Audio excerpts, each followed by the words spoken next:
example, we're going to find and interpret the slope of the line containing the points 4, 3 and 2, 1. For this example, we are going to need our slope formula, which I have it written down right here.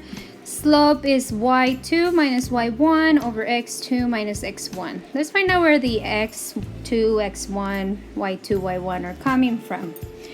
Because we have 2 points, I can let either of these points be my first point and the second point, okay? Well, I'm just gonna go in order. If I see this point right here first, I'm gonna let this one be my first point. So I'm gonna say that this is P1. And because that's my first point, that immediately gives me the first X and the Y1, or the first Y, okay? Once I let this other point be my second point, or P2, then from this one I can gather the second X and the second Y. So y2 and x2. All right, so now if I'm looking for y2, I'm going to come and find it from the points. That means that 1 is the value of y2, 2 is the value of x2, 3 is the value for y1, and 4 is the value for x1. And all I have to do now is substitute into the slope formula. So the formula is y2 minus y1 over x2 minus x1. One thing I do want to point out is that these minuses are always coming from the equation. So if at any given time your y1 or your x1 are negatives, you still got to add that other negative because these two are coming from the equation, okay? Anyhow, let's substitute now.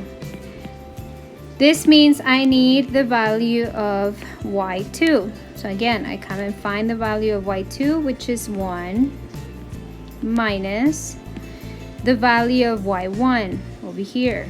That means 3. Over x2. So I find the value of x2, which is 2, minus x1, which is 4. Okay, all we got to do now is subtract. 1 minus 3 is negative 2 over 2 minus 4 is also negative 2. Now, because we have a negative over a negative, that gives us a positive value. So this becomes 2 over 2. And we can definitely simplify this by dividing both of them by 2. And so this simplifies to 1 over 1. Or just 1, right? But I'm leaving it as a fraction just because it won't always simplify to be a whole number. But I also want to interpret the slope. So I want to leave it as a fraction so I can see what's going on.